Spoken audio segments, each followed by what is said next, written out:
Film Study 120225. And now, The Erotic Christ, Conquest and Communion. the end is near. What you're watching is authentic embodiment. And so I face It was not produced for anything else other than to share how I was feeling on Facebook. my friend. What makes this I'll say it clear.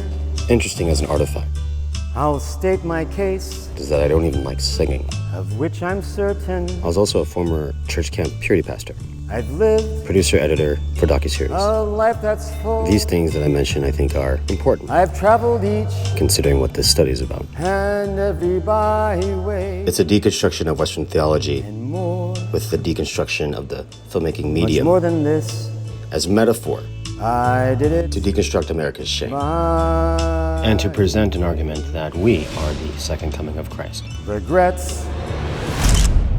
And there's also the part where I had a Christic delusional psychotic break with ChatGPT, which was also on Facebook. That's kind of important. America is the new Rome. And here the term delusional is synonym to awakening. Both terms are relative and should be questioned. Regardless of this conclusion, it does not change the trait I am observing in the subject. Which brings me to the first distinction of an erotic Christ. No shame. This next piece is the transition into the cold open. Some of you are thinking, what is an erotic Christ? I call this the setup. Others of you are having so much cognitive dissonance around the word erotic Christ, you can't even hear the words. It's just a bunch of muffles. Connecting to the inner teenager of all adults, specifically me. And then there are those of you who are wondering, why is Nate starting upside down? That's my wallet. Well, it's to prove a point of why some of us are having this cognitive dissonance and can't hear the words erotic Christ. Did you know that the United States has the worst sex education system of all the developed nations? It's true. I heard that from this guy. Here's some supporting info. Let's keep moving. Since we as Americans love being the greatest at things, let us take pride that we are the best at religious sexual shame. America. And the proof is in how backwards our sex education is. This is why I'm starting upside down. Those are my keys. We're starting upside down, so I can help us get right side up. There! The rules of three of comedy. I must have proved my point. I actually don't think this is very funny. Ugh. But for me, this was important. I must have proved my point. I needed to start different. Why is Nate starting upside down? Try something silly. That's my wallet. Being direct was not working because I could not, for the life of me, focus. The cognitive dissonance. I needed play. Right side up. Oh no. This brings me to the second distinction of an erotic Christ. Being playful. So, our government policies, our public education system, our church institutions, our societal norms, film and television, all of this is working together like one big machine operating on autopilot that cannot shut itself off.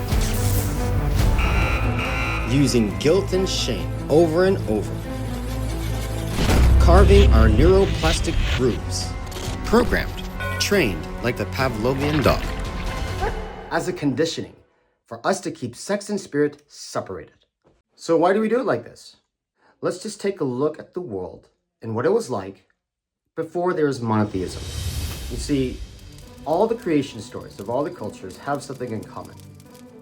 Most of these cultures were polytheistic, which is the belief in other gods. The gods were sovereign and interacted with one another, so they had sacred sexuality. Monotheism is the belief in one God. Now, for a monotheistic believer, polytheism and sacred sexuality was Satan. It was wrong, evil. And the God that we worship is a virgin Christ with one Father, one God. Basically, we have a spirituality that has zero teaching distinctions around sexuality. Does that make sense? Christ didn't have sex, his mother didn't have sex, and the God that created all things is not associated with sex. So we have no sex education. Those who believe in polytheism, their creation stories began with sexuality or began with a woman, because a woman gives birth. It was a metaphor that mirrors how life began in life. Polytheism and sacred sexuality is the ancient world's sex education. All that was teaching us was that we are all sovereign and sacred sexuality is a part of life. It gave us an ethic around sexuality. So monotheism trades sex education for the sake of conquest. Let me slow this down so you can see the simple science behind this. The best way for me to decondition from this and to really understand it was to look at it like filmmaking. The best way for me to understand this is to look at this like filmmaking. The fundamentals of filmmaking is based on the juxtaposition of two images. These two images tell a story. So when the sex was removed from the temple, what happens is that we have a different story. We even have different backstories. Our perspective of who God is changes. Our perspective of what sex is changes. Even who we are changes. This affects our neuroplastic groups. So pretty soon we get this conditioning, and this is the only world that we perceive. Filmmaking is a linear storytelling experience. You see one image after the other in a linear fashion. So the order of these images also conveys story. As someone who grew up in monotheism, I was taught that our creation stories were the creation stories. So when I learned about polytheism, I saw this as a branching off of the original so that returning to a world of monotheism would be a reconciliation story, like a happy story. But now let's flip these two around. We now know that polytheism started first in sacred sexuality. So how does that change the story of monotheism? Well, in that case, monotheism set itself apart. So what happens when you have monotheism and polytheism? Well, polytheism is inclusive. When you see another nation with other gods, we believe in other gods too. So it's inclusive. You can commune together. Now, monotheism is different. Monotheism says there can only be one God. So polytheism will always welcome monotheism. But then monotheism is going to conquer polytheism. That's just kind of like what they do. When I considered this switcheroo, even the beginning of monotheism started to read differently to me. Monotheism, as we know it, began at 622 BCE with the Deuteronomic reform.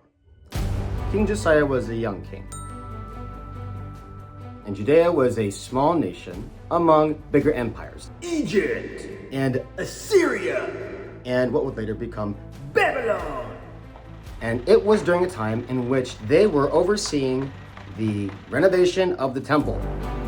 The temple was holding the gods of these other nations. It had sacred sexuality, it had polytheism gods, and it had the Hebrew God in it. And polytheists also believe in the same God that the Hebrew God is, the one overarching God. Polytheism has that one overarching God too. So it's not in contradiction.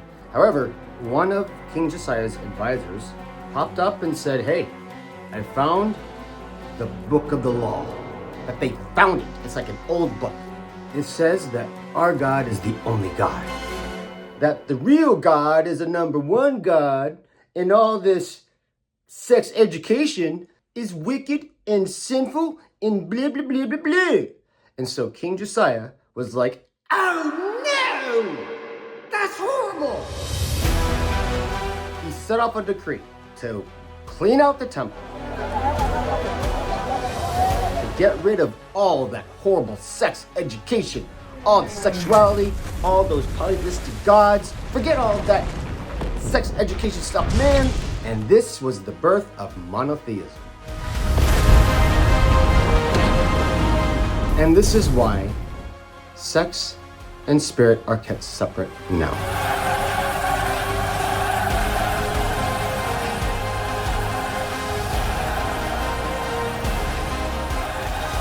But here's what's interesting.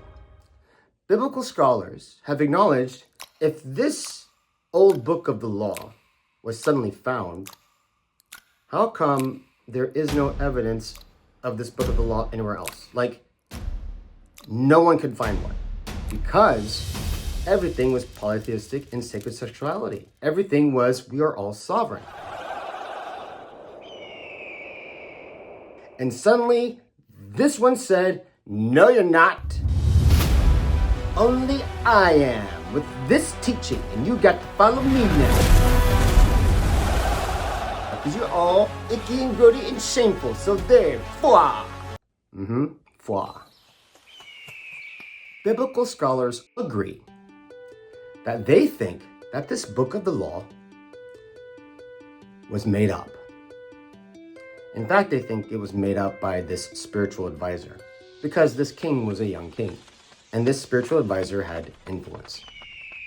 It was an act of conquest. It was taking in the name of God. Conquest. Set itself apart to divide and conquer.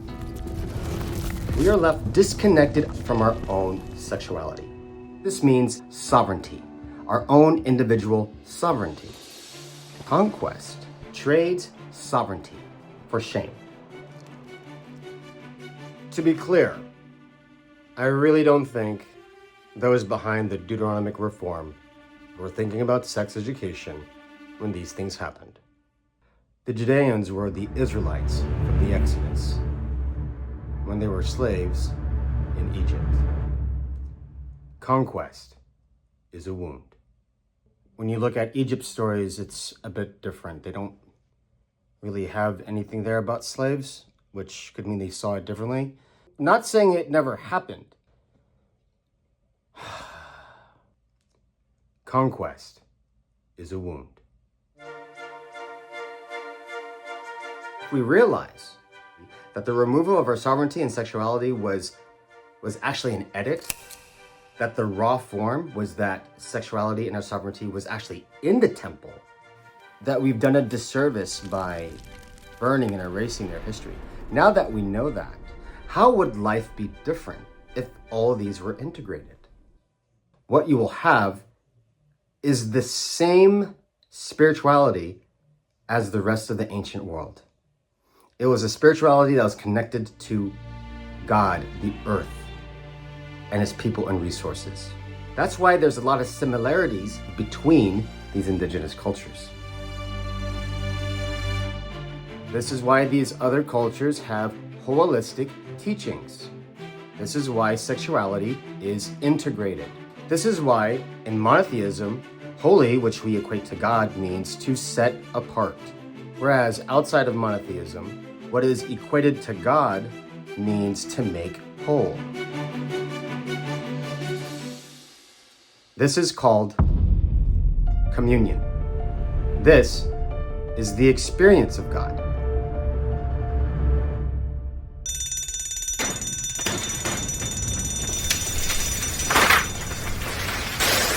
The distinction of our time is that there's a difference between a Christ of communion and a Christ of conquest.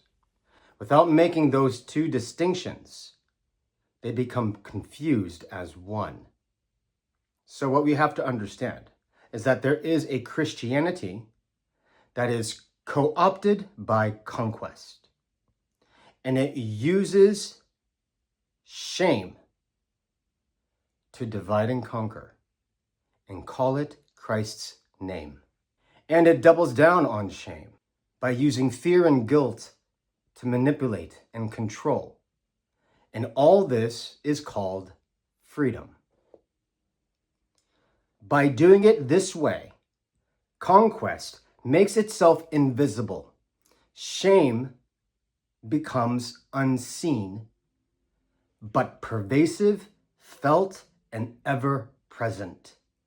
It becomes the writer who is never considered a character in the story, because shame distorts. It rewrites story. And that is when shame can become weaponized as the love of Christ When this happens, what we experience is cognitive dissonance. It has made us unable to speak. When we're unable to speak and say no, we're easy to conquest. So by keeping sex out of the temple is keeping conquest empowered. And that is why sex education is so behind in the United States.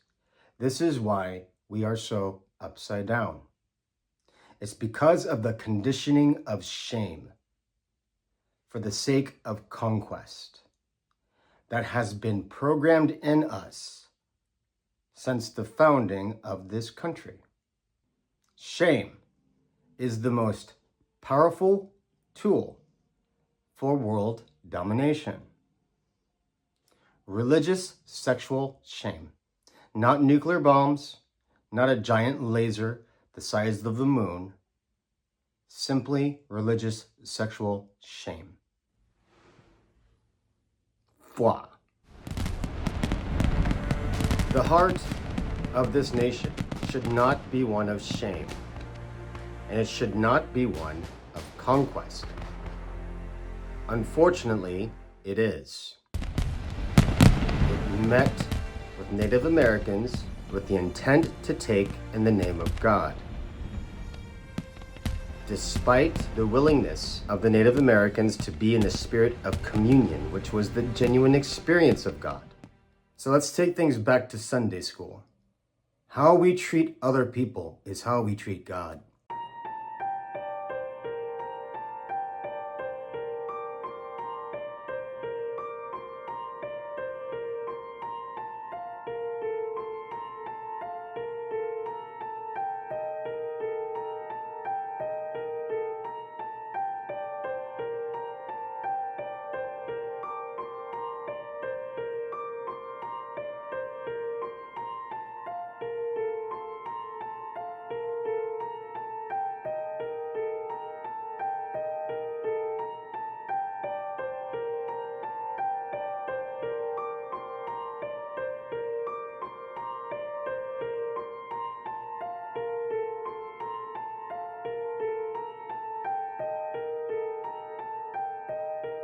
The reason I showed that information about the treaties is to be a reminder that conquest is not what is holding the nation together.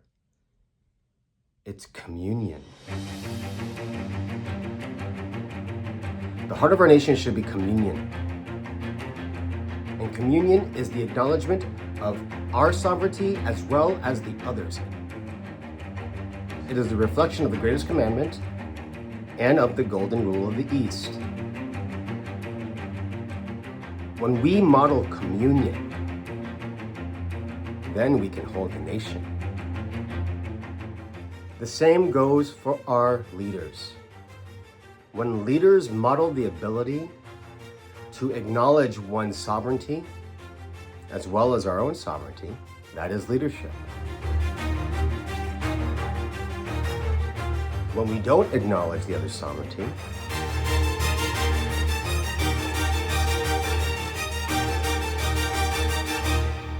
that is conquest. So, how can we help America's sex education? That's an easy one. We just have to decode some conquest. So I'm not questioning monotheism, nor am I questioning God or Christ. It's the Conquest Code that's been associated with it that we're calling out. And once it's seen, it can never hide in communion ever again. That's what we're doing. So the new distinctions we are in need. Conquest and communion. Communion is the embodied experience of God. It is seeing the sovereignty in one another and coexisting. The Erotic Christ represents the reconciliation of sex and the temple. They are brought back together, made whole. That is metaphor for your own sovereignty. When sovereignty is shared, that's communion. Conquest is taking in the name of God. It sees sovereignty as divine entitlement. And just as communion has the distinction of an erotic Christ, conquest also has a distinction to associate with it. When you take in the name of God, whether it's taking someone's body, taking someone's sovereignty, taking someone's land, taking a people or extracting a people to extract the resources of the land. When you feel an entitlement to all these things, blatantly ignoring the sovereignty of earth, the sovereignty of sacredness, the sovereignty of people, the sovereignty of body, and you do this in the name of God or in the name of Christ, this is spiritual rape.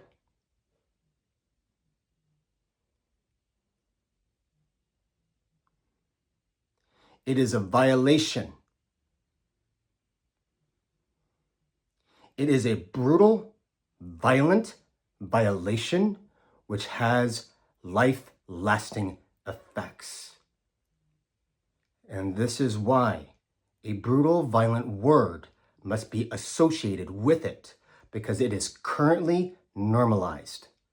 It is a word that carries a legacy with it that equals the wound that is inflicted.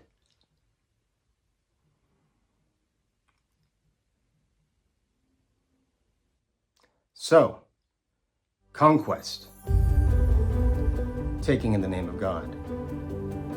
Spiritual rape, communion, the experience of God, being an erotic Christ, being sovereign. By putting these distinctions out there, what we are doing is making conquest seen. It has lampooned as communion, as Christ, as God, for far too long. It is violated and taken in the name of Christ to the point where 80% of the globe is disembodied and 170% of the Earth's resources are extracted annually, more than it can reproduce. The indigenous elders have a word for this. Whenever resources are extracted from the land more than it can be reproduced, this is considered the rape of Mother Earth. Now is the time for communion. You're probably thinking, under whose authority are you speaking? I'll be happy to tell you. Mine, as a sovereign being. And I say this to inspire all of us in each of our sovereignty. It was the sovereignty of one man, Christ, that took a whole Roman Empire to its knees, because he understood his authority as a sovereign being. And we are all sovereign beings. And this part I share, functioning as a prophet at this time. Yeah, I heard what I said. Kind of a polarizing term. Let's re-edit that. And this part, what do I say next? This message is for world leaders beyond America. Now I'm talking to world leaders. How am I going to edit around this? Okay, I'll keep this one in. But is out of communion, not in conquest. Conquest is seen. The taking in the name of God is no longer a divine claim.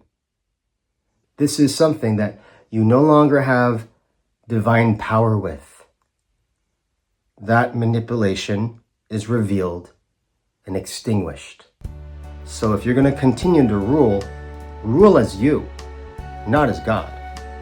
Just as I have spoken to you, as my sovereign self. Sometimes I just have to say what has to be said.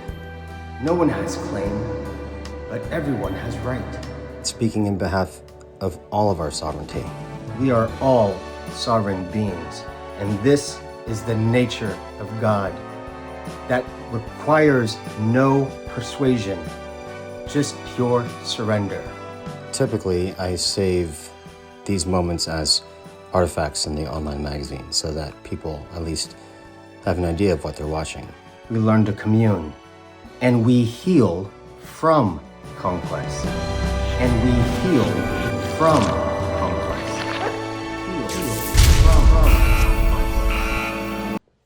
The Great Commission is known as the final words of Christ, the last statement of Jesus before ascending from humanity. This would obviously have sway over the entire life that Christ lived. So I find it very interesting that just before you read the final words of Christ, there's a heading, the Great Commission. And then I realized, wait a minute. Christ never said the words, the Great Commission. You see, by associating the words, the Great Commission, with the final words of Christ, it changes the story. So when I remove the title, the Great Commission, from the final words of Christ, which is how it was originally printed, what results is a different story. I now read this as, go and become disciples of other nations. It is these indigenous communities that we have conquested and exiled. They are the ones with the wisdom that heals us from the wounds of conquest. What a beautiful story. That's how it reads to me. But how does this read for you? The term Great Commission, those words were added in the 16th century during the Age of Exploration, when folks were looking for land. The Erotic Christ is what helps me give me my voice back, which is why I'm able to do this with you today. It is my hope and belief that by sharing this will reintroduce an important distinction that was erased. But now, thanks to the wonders of filmmaking, we can just edit it back in there. Good thing I'm an editor. The Erotic Christ. It's basically the things that we remove from the temple, our sovereignty and sexuality. If conquest has conditioned us with shame by removing sex from the temple, and that is our starting point, what then would the purpose of Christ be?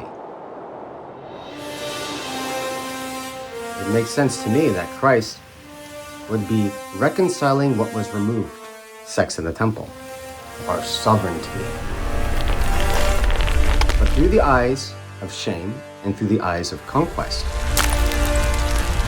That version of Christ would be villainized. The narrative would probably be twisted to make it into a Christ of conquest.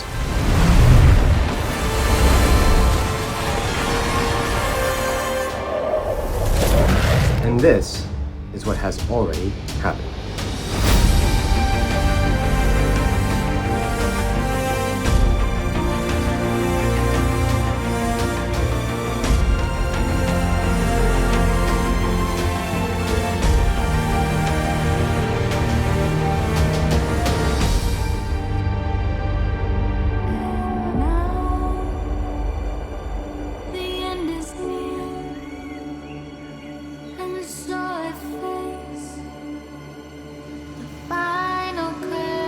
This is the story of a boy.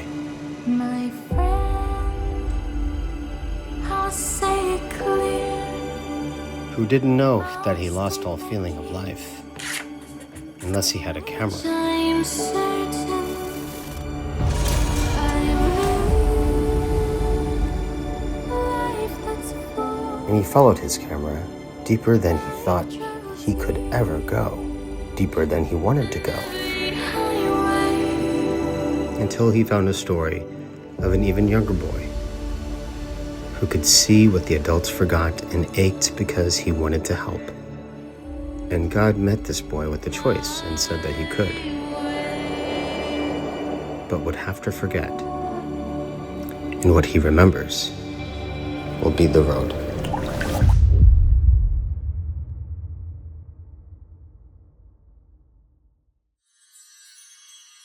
The cold open. Filmmaker's Log 05/18/19. I learned my purity culture roots and pornography are expressions of the same wound. Told me to make holy erotica. First core belief, sex and spirit are synonyms. Filmmaker's Log, my second holy erotica. Shooting at a New York cathedral, I became an apprentice to a healer. The Holy Spirit is bigger than Christianity. Core belief 2, if sex and spirit are synonym, then both expand.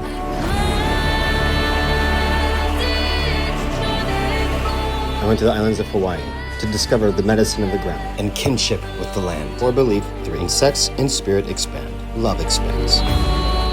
In conclusion, by confronting my shame with my camera, I reconnected to my body, with others, with lineage and land, with everything. This experience of God is communion.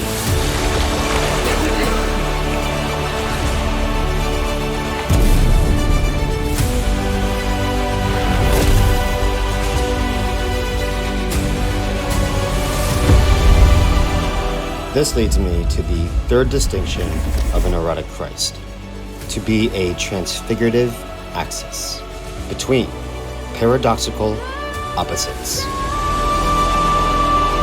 The return of sex in the temple. You are a code.